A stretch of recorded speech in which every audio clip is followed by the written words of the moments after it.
Friends, welcome to my YouTube channel Saraswati commerce academy.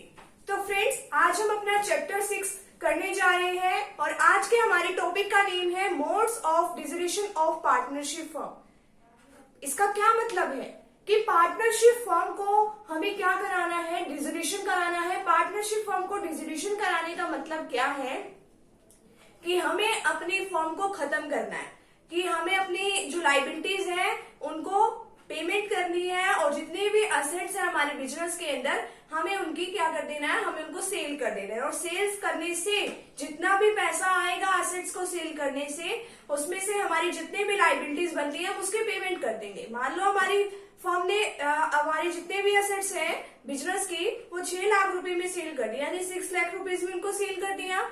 और हमारी liabilities कितने की है, 5 लाख की है बिजनेस के अंदर। ठीक है, तो कितने रुपीज बचे? अभी भी 1 लाख रुपीज जो है अभी भी बच गए हैं। और उसमें से 1 लाख रुपीज जो बचे हैं वो हम कहाँ लगा देंगे? उनको जो पार्टनर्स के अकाउंट में जो भी हमने किसी से कुछ लिया है, दिया है हमारे पार्टनर्स के बीच में, हम उसमें वो एंट्री कर देते हैं। ठीक है, तो पार्टनरशिप का फर्म का डिसोल्यूशन यही होता है और इसको डिसोल्यूशन कराने के काफी सारे तरीके होते हैं। तो आज हम पार्ट 1 में सीखेंगे कि कोर्ट के इंटरवेंशन के बिना, यानी कोर्ट किसी भी तरीके का कोई इंटरफेरेंस नहीं करती, हम जो पार्टनर्स होते हैं वो अपने आप ही क्या कर लेते हैं, अपनी फर्म का डिसोल्यूशन करा लेते हैं। तो आज हम अपनी फर्स्ट वीडियो में अब हम इसी बारे में सीखेंगे कि किस तरीके से हमारे जो कोर्ट के बिना, कोर्ट के इंटरफेरेंस के बिना हम अपनी फर्म का डिसोल्यूशन कैसे कराते हैं। तो फ्रेंड्स, अगर आप मेरे इस यूट्यूब चैनल पे न्यू है तो चैनल को सब्सक्राइब कर दीजिए, वीडियो को लाइक कर दीजिए एंड बेल आइकन को प्रेस जरूर कर दीजिएगा ताकि आपको आगे आने वाली वीडियोस का नोटिफिकेशन मिलता रहे। और वीडियो को प्लीज शेयर भी कीजिएगा ताकि आपके फ्रेंड सर्कल में आपके फ्रेंड्स की भी हेल्प हो जाए। तो चलिए अब स्टार्ट करते हैं modes of dissolution of partnership firm कि क्या क्या तरीके हैं। मोड्स का मतलब क्या होता है? तरीका। तो डिसोल्यूशन कराने का क्या क्या तरीका है? ए partnership firm can be dissolved in any of the following way.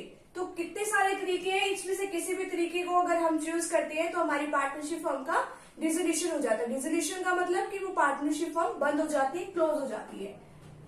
First point है without the intervention of the court. Intervention का मतलब इंटरफेरेंस ही होता है कि कोर्ट की इंटरफेरेंस की, कोर्ट की तो उसमें जरूरत ही नहीं होती, पार्टनर्स अपने आप ही सब कुछ एडजस्ट कर लेते हैं, अपने आप ही फर्म का डिसोल्यूशन कर देते हैं।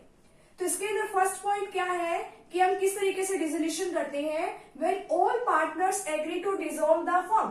ठीक है, कि जब जितने भी हमारे पार्टनर्स हैं जो बिजनेस के अंदर काम कर रहे हैं, अगर वो सभी इस बात को लेके एग्री हो जाते हैं कि हमें अपने बिजनेस को, हमें अपनी फर्म को बंद कर देना चाहिए।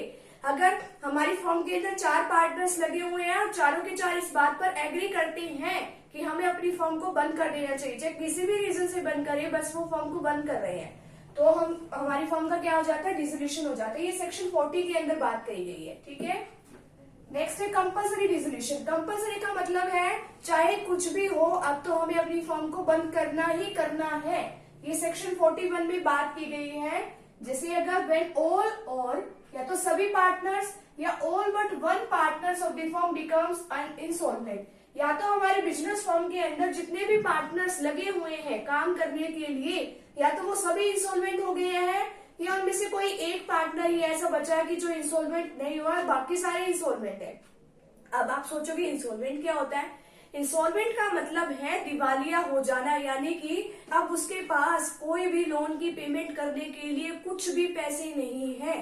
ठीक है, उसके पास अब कुछ भी मनी नहीं रही है, कोई उसके पास रिसोर्सेज नहीं है कि वो कहीं से मनी की अरेंजमेंट कर सके। तो अब जब किसी के पास पैसा ही नहीं है तो वो बिजनेस स्टार्ट करके अभी ओपन रख के करेंगे भी क्या? तो इसी वजह से वो बंद कर देते हैं। तो ये कंपल्सरी डिसोल्यूशन के अंदर आता है। नेक्स्ट है when business of the firm becomes unlawful, कि जब हमें ऐसा लग रहा हो कि हमारा बिजनेस अनलॉफुल लग रहा है, यानी कि लॉ की अगर हम उससे भी देखें तो उससे भी सही नहीं लग रहा है, कि बिल्कुल मतलब गैर कानूनी तरीके से जैसे चलता है वैसे चल रहा है। ठीक है, तो अनलॉफुल तरीके से चल रहा है, अच्छे तरीके से नहीं चल रहा, तो भी हम बंद कर देते हैं। नेक्स्ट है on the happening of any of the following incidents, कि इसके अंदर से अगर कुछ भी इंसिडेंट्स हो जाते हैं, कोई भी इंसिडेंट, कोई भी इनमें से कोई भी केस हो जाता है, तो देन हम क्या कर देते हैं? अपनी फर्म का डिसोल्यूशन करा देते हैं। ये सेक्शन 42 के अंदर ये बात कही गई है। Like on the insolvency of A partner, या तो कोई पार्टनर इंसॉल्वेंट हो गया। इंसॉल्वेंट का मतलब अभी अभी मैंने आपको बताया कि उसके पास कोई पैसे नहीं है किसी भी चीज की पेमेंट करने के लिए। नेक्स्ट है on the fulfilment of the object for which the form was form, कि यानी कि वो वाला ऑब्जेक्ट पूरा हो गया है कि जिस ऑब्जेक्ट के लिए यानी कि जिस पर्पस के लिए हमने फॉर्म बनाई थी वो पर्पस हमारा पूरा हो गया है। मान लो हमने फॉर्म इसलिए बनाई थी कि हमें अपनी फॉर्म में 10 लाख का प्रॉफिट चाहिए था, तो वो 10 लाख हमने प्रॉफिट अर्न कर लिया और देन अब हमने क्या कर दिया, अब फॉर्म को बंद कर दिया, यानी जिस पर्पस के लिए बनाई थी वो पर्पस पूरा हो गया है। ठीक है। नेक्स्ट है on the expiry of the period for which the form was form, यानी कि जितने टाइम पीरियड के लिए हमने फॉर्म बनाई थी वो टाइम पीरियड पूरा हो गया है। ठीक है। यानी कि हमने मान लो 5 सालों के लिए फॉर्म बनाई थी, ठीक है, 5 सालों के बाद फॉर्म को बंद करना डिसाइड ही था। अब 5 साल पूरे हो गए, हमने अपनी फॉर्म को क्या कर दिया, बंद कर दिया। तो ये क्या है कि अगर कुछ सर्कमस्टेंसेज यानी कि इसमें से कुछ इंसिडेंट्स हो जाते हैं तो भी हम अपनी फॉर्म को बंद कर देंगे। सेक्शन 40, 41, 42, ठीक है, इन सभी में ये बात कही गई है। एंड लास्ट पॉइंट क्या है, when the duration of the partnership form is not fix, यानी कि पार्टनरशिप फॉर्म की कोई ड्यूरेशन नहीं है। जैसे इसमें था कि 5 सालों के लिए फॉर्म है बट इसमें कोई पार्टनरशिप की कोई ड्यूरेशन फिक्स नहीं है।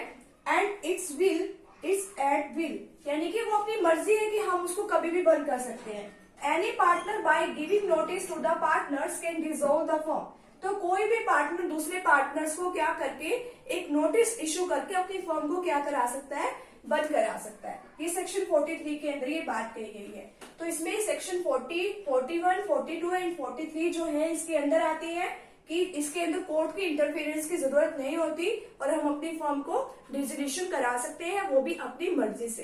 ठीक है। तो आज का ये हमारा टॉपिक अभी कंप्लीट हो गया है। आपको अच्छी तरीके से इसको पूरा टॉपिक समझने के लिए आपको सेकंड वीडियो भी देखनी पड़ेगी। ठीक है। तो अगर आप मेरे इस यूट्यूब चैनल पे न्यू है तो चैनल को सब्सक्राइब कर दीजिए, वीडियो को लाइक कर दीजिए, बेल आइकन को प्रेस जरूर कर दीजिएगा। Thank you very much. मिलते हैं नेक्स्ट वीडियो के साथ।